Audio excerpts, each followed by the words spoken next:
Hello, I'm Patty Myers, the Nursing Lab Coordinator for the Stabler Department of Nursing, part of the Myers School of Nursing and Health Professions at York College of Pennsylvania.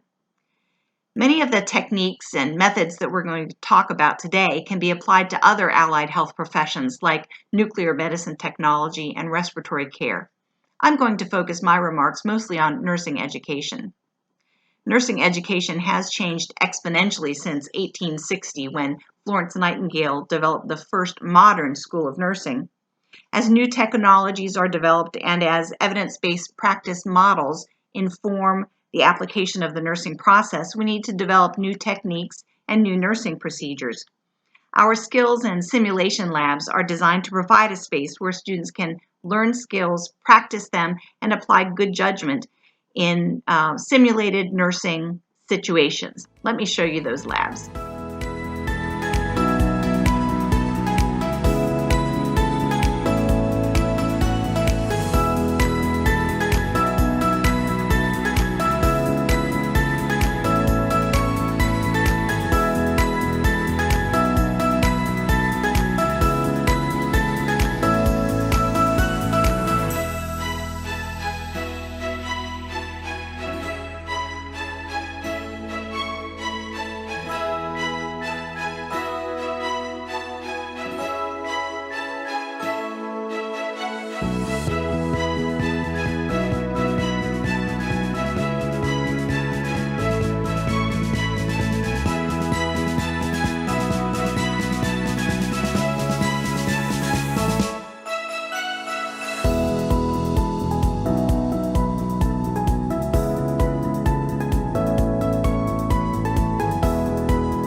Nurses combine the skills that they've learned and practiced with good judgment and critical thinking skills and utilize technology to provide compassionate, competent care and health promotion activities for their patients.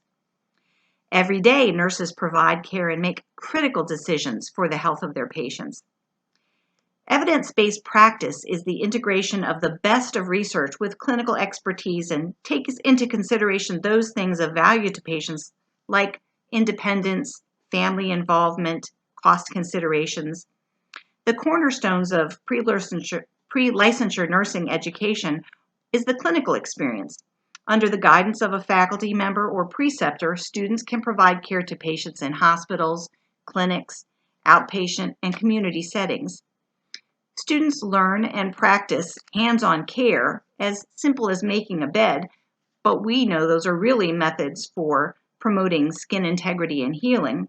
They can also learn urinary catheter insertion using aseptic technique to prevent hospital-acquired infections, which can affect patient outcomes and facility reimbursements. They'll learn how to prepare an injection and give it, as well as to use accepted guidelines to ensure safe medication administration. All of this requires practice. We can set up complicated scenarios where the patient care must be prioritized for the best outcomes. An ICU patient with multiple tubes and lines, critical medications that must be administered requiring constant assessment, action, and reassessment. Simulation is a technique to replace some clinical situations or to augment them with guided encounters that will reproduce a situation or draw out a response from the student during the interaction, a way to show the observed outcomes of critical thinking. Students might be presented with a simulation such as this one, be given a report that their 52-year-old patient has just arrived in the emergency department with complaints of severe abdominal pain and vomiting over the last few days. The patient thought it might be the flu, but decided that he should come in when the stomach pains were getting worse.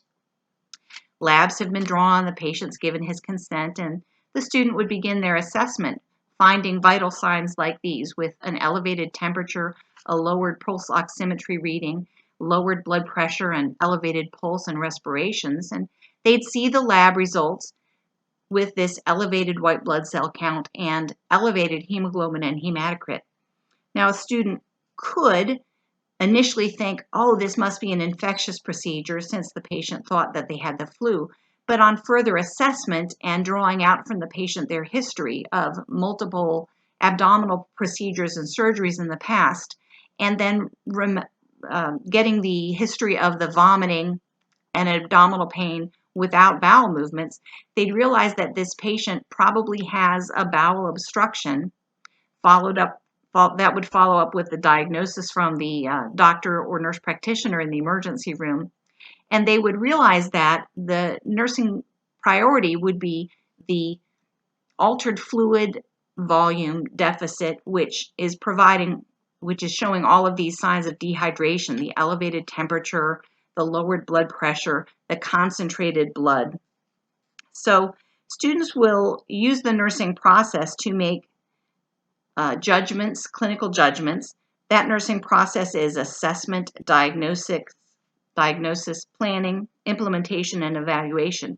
So the assessment is critical thinking skills and data collection, both subjective and objective, to make a diagnosis, a clinical judgment about a response to actual or potential health problems on the part of the patient, the family, or the community. It's not a medical diagnosis, but a nursing diagnosis. For example, fluid volume deficit secondary to bowel obstruction. This leads to planning care based on patient-centered outcomes, the implementation of that care, and the evaluation and reassessment of the care. We know that patients have better outcomes, both measurable and qualitative, when they are treated with kindness and empathy. These outcomes also extend to the caregivers. So we can set up experiences where students can experience and participate in empathetic encounters, where students can walk a mile in the patient's shoes, like simulating a spinal cord injury, or using the Voices program for experience with what people with mental health problems and psychosis might experience on a daily basis. I usually ask the students, which nurse do you want to be? Do you want to be the one who can start the IV the first time, every time, or the one where when you've left the patient room, the patient and their family feel comforted, optimistic, and supported as they make decisions about their care? With practice, though, students can be both. Proficient in hands-on skills, attentive to detail, advocating for the patient, and become critical thinkers who help patients to problem solve. These students also are professionals who will engage with their patients and their coworkers, who feel like they can make a difference in people's lives and who are happy in their healthcare career choice. The students are now competent caregivers who have the knowledge base necessary for their scope of practice, and they're ready to take the nursing licensure exam. Hello, my name is Rodney Grimm. I am the Director of Simulation Experiences, and I work with Patty here in the Skills and Simulation Laboratories. So the first thing I'm going to do is just show you a quick snippet of a simulation. Here we have JB. He is a 40-year-old male admitted for alcohol abuse with a history of alcohol abuse and cirrhosis. His very worried mother is with him, but doesn't understand why he has such bad luck. In scenario number 1, you will find a checklist of tasks that you should accomplish within this simulation. My name is Jenna. I'm going to be your nurse today. My name's Megan. I'll also be taking care of you. Oh, okay. Hi, are you Mrs. B? I'm his mother, yes. Hi. We're going to just take a listen at him, assess him, just see what's going on with him, and then if you have any questions, just let us know. So that was a snippet of a simulation showing nurses taking part in a mega code where they use teamwork. So in terms of technology, We have a lot of technology here, and it wouldn't be very interesting for me to run through like each of the technologies we have, but I can talk a little bit about the spaces that we have, which you saw some of in a video earlier that may be of more interest. So we have our simulation spaces. We have 5 of them with video recording systems.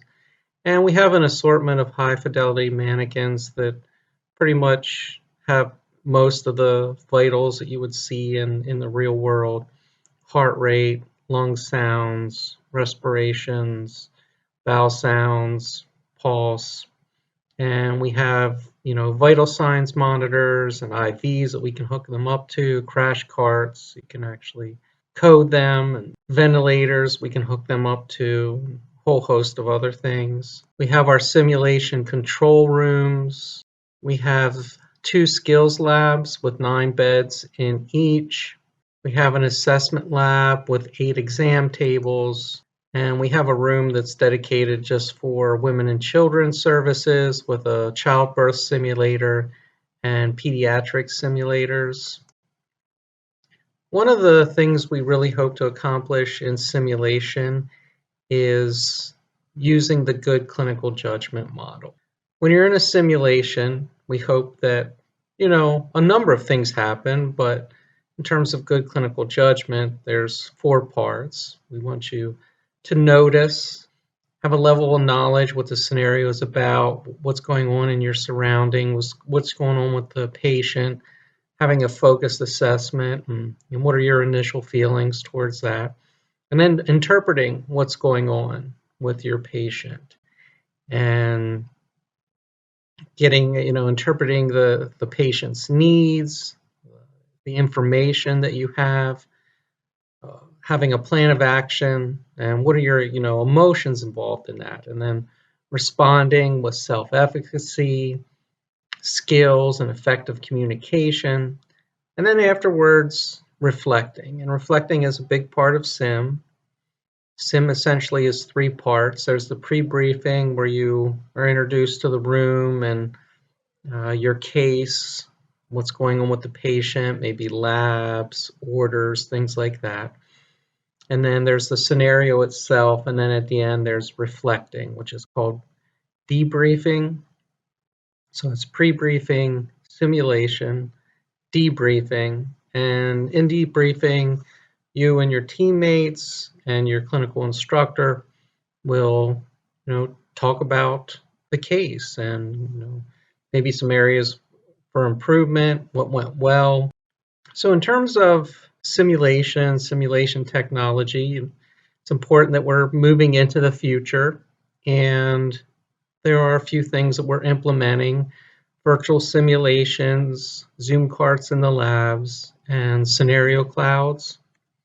So in terms of virtual sims, they are essentially computer-generated simulations, patient cases, where you can communicate with the patient, do assessments, interventions, drugs and IVs, take vital signs.